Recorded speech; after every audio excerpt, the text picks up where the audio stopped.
Hoje começaremos o estudo de Gênesis capítulo 7. Antes, porém, dê uma pausa no vídeo, como de costume, e faça sua oração pedindo a iluminação do Espírito Santo para entender tudo aquilo que eu vou dizer aqui. Depois volte para prosseguirmos com o estudo. Se você gosta de assistir aos vídeos do canal, por favor, inscreva-se, comente, compartilhe e deixe o seu gostei. Vamos lá, Gênesis 7, versículo 1. Disse o Senhor a Noé: entra na arca, tu e toda a tua casa, porque reconheço que tens sido justo diante de mim no meio desta geração. Veja como o versículo começa: entra na arca, tu e toda a tua casa. O que indica que Deus, ele não apenas salva indivíduos, mas famílias também. Por quê? Porque esse é o prazer de Deus, salvar famílias inteiras. Nunca devemos desanimar com respeito à conversão de nossos parentes, justamente por causa disso. Deus não só tem prazer em salvar famílias, mas ele também providencia recursos para que alcancemos esse objetivo. Como assim? Se alguém se converte numa casa, certamente essa pessoa passa a ser um instrumento de Deus para a conversão do restante. Confie nisso, acredite nisso e invista na evangelização de sua família. E então espere a bênção do Senhor. Aqui Deus fala também para Noé: reconheço que tem sido justo diante de mim no meio desta geração. Obviamente, a justiça de Noé mencionada aqui não era a justiça dele próprio, mas sim a do Redentor, de Gênesis 3,15. Redentor em quem Noé certamente acreditava. Preste atenção, meu irmão, minha irmã. Mesmo que muitas coisas não fossem claras para os crentes do Antigo Testamento, o que eles com certeza sabiam é que a salvação vinha de Deus, não deles mesmos. E isso servia como fé salvadora para eles.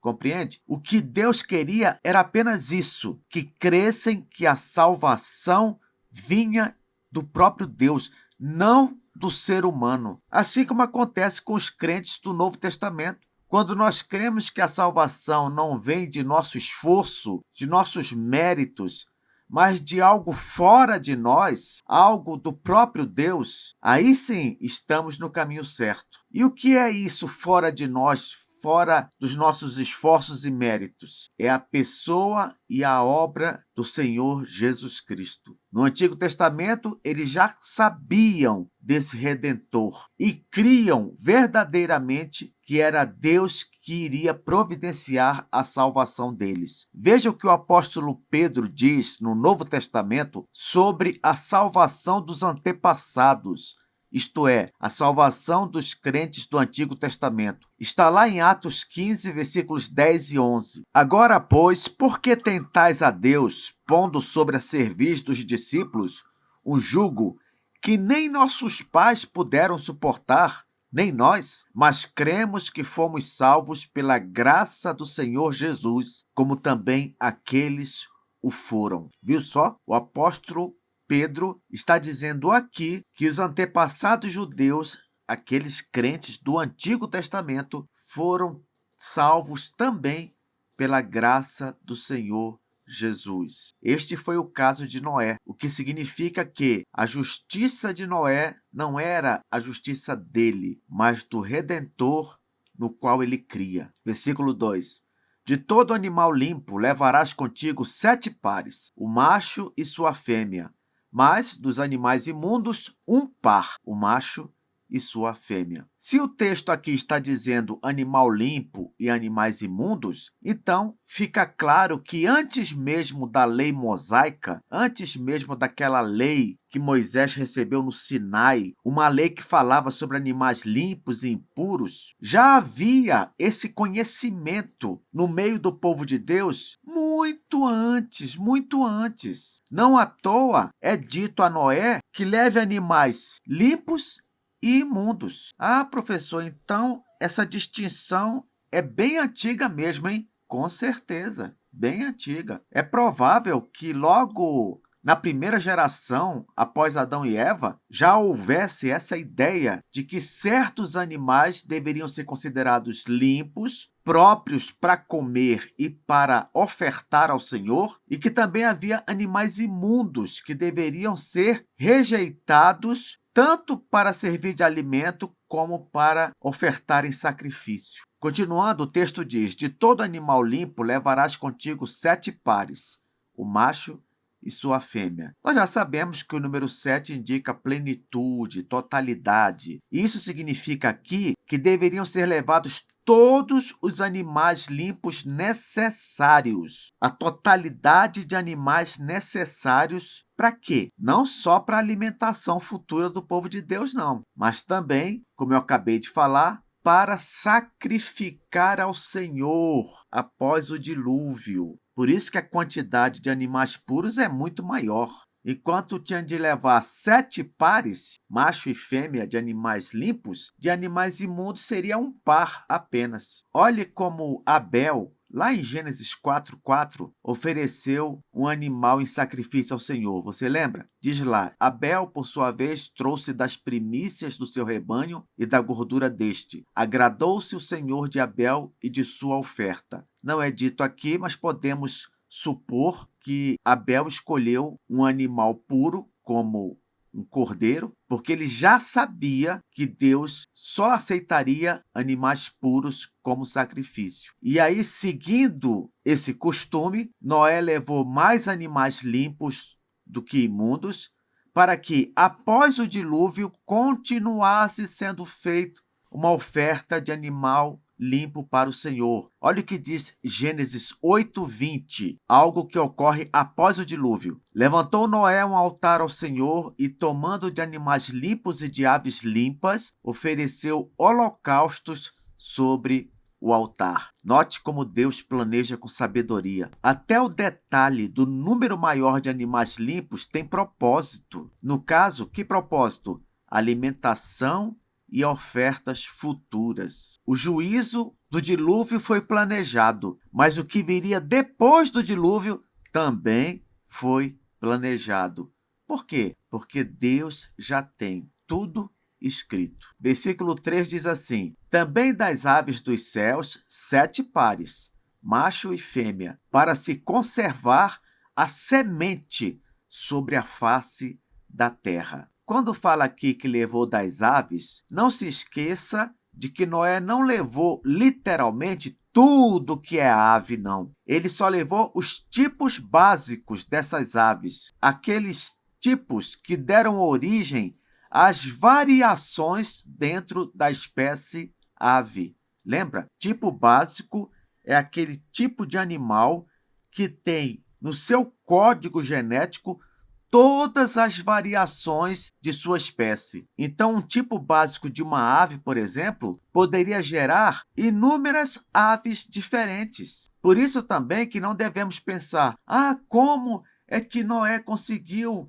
levar todos os tipos de animais que existem hoje? Não, havia os tipos básicos. Agora, o que é interessante nesse versículo é o seguinte: fala que as aves foram levadas e destaca o seguinte objetivo aqui: para se conservar a semente sobre a face da terra. Como assim? A semente? Semente dos frutos, das árvores?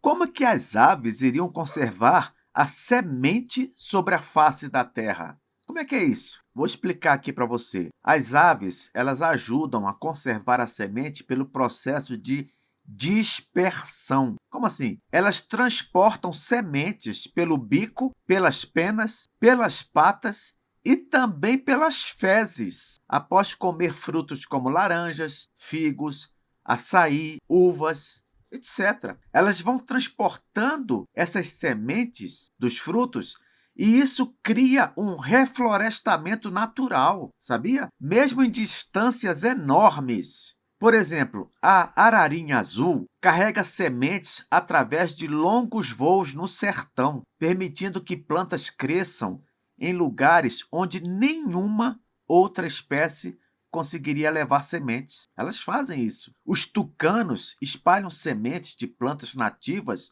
em florestas tropicais a quilômetros de distância. Você sabia que o tucano faz isso? Se após o dilúvio a Terra estivesse, por exemplo, devastada, afinal de contas o dilúvio foi uma catástrofe global. Vamos imaginar que após o dilúvio a vegetação fosse muito prejudicada. As aves seriam essenciais para o replantio natural e rápido. Outra coisa, as aves ajudam na polinização e fertilização natural. Algumas aves, como por exemplo os beija-flores, eles não apenas espalham sementes, não. Eles também transferem pólen, ou seja, sem as aves, muitas plantas não floresceriam, não frutificariam e não dariam novas sementes. Em terceiro lugar, as aves também ajudam no controle sustentável de pragas. Ora, após um evento catastrófico global como o dilúvio, os insetos poderiam se multiplicar rapidamente, não é verdade? E assim, eles poderiam destruir qualquer broto que surgisse.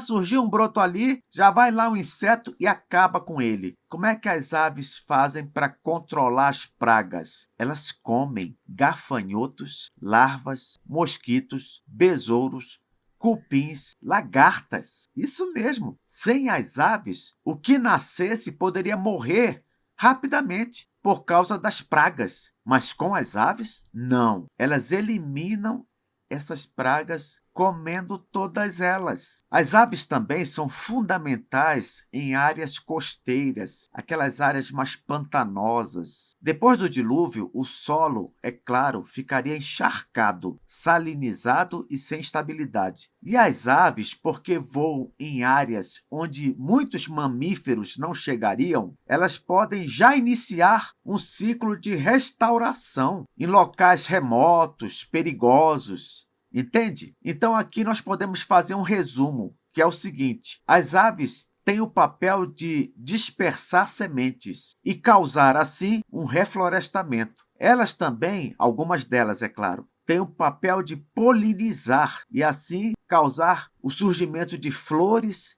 e frutos. As aves também controlam pragas e assim protegem plantas. As aves se movem por vários lugares inacessíveis a outros animais e assim colonizam ambientes distantes de forma rápida. E com tudo isso, as aves colaboram para a continuidade das espécies e assim evitam extinção. Observe, meu irmão, minha irmã, como Deus não colocou animais na arca somente para preservá-los, mas também por um propósito ecológico perfeito. Só Deus poderia fazer isso. Aplicação. Vamos tirar uma aplicação aqui. Assim como Deus usou aves para espalhar a vida física, você já percebeu que Deus usa também pessoas como nós para espalhar a palavra, que também é chamada na Bíblia de semente? É verdade. Lá na parábola do semeador, nós temos em Lucas 8, versículo 11,